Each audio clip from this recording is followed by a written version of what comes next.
So tax day is Monday, and this morning Simply Money's Nathan Bachrach is breaking it all down for us, answering some of those last-minute questions that I'm sure people are going, what do I do? What do I do? Yeah. The answer to every question is 4868, but let's figure out what the first question is. Yeah, absolutely. So check this out. I finally did my taxes this week, and I realized I can't pay what I owe. What do I do now? The first thing you're going to do, you're going to file. Because I'll tell you something, if you don't file, the IRS has a great way to remind you better do it next time. It's called a 5% penalty before they even have a conversation, all right? Wow.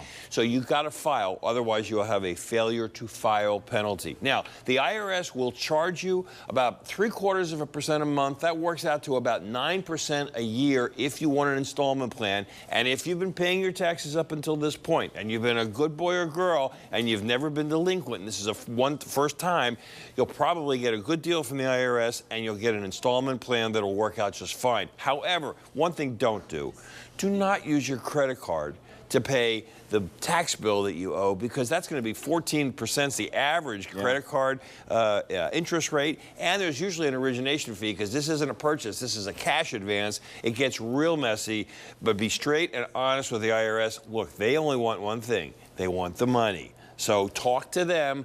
Don't go getting a crazy loan somewhere. All right, I like this question because I think it applies to a lot of us. I e-filed my federal return nearly a month ago. How can I find out where it is? Well, first, where is the money? Where is the money? Well, first go to irs.gov/refunds, and you can track your refund. The IRS is currently saying it's 21 days on average. Here's an astounding statistic. 86% of you now get your refund direct deposited, which is a good thing. Now, I don't like refunds because if you happen to get hacked and your identity is stolen, they're going to take all of your tax money plus your refund. You're going to wait a long time. So I would adjust my withholdings next year to make sure you don't get a refund.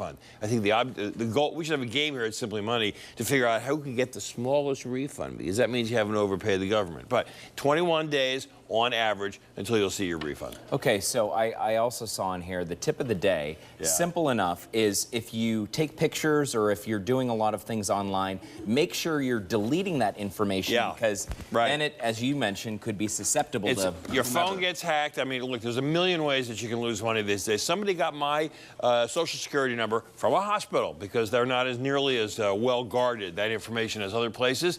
I've had my taxes filed 3 times on my behalf by someone else. Isn't that nice?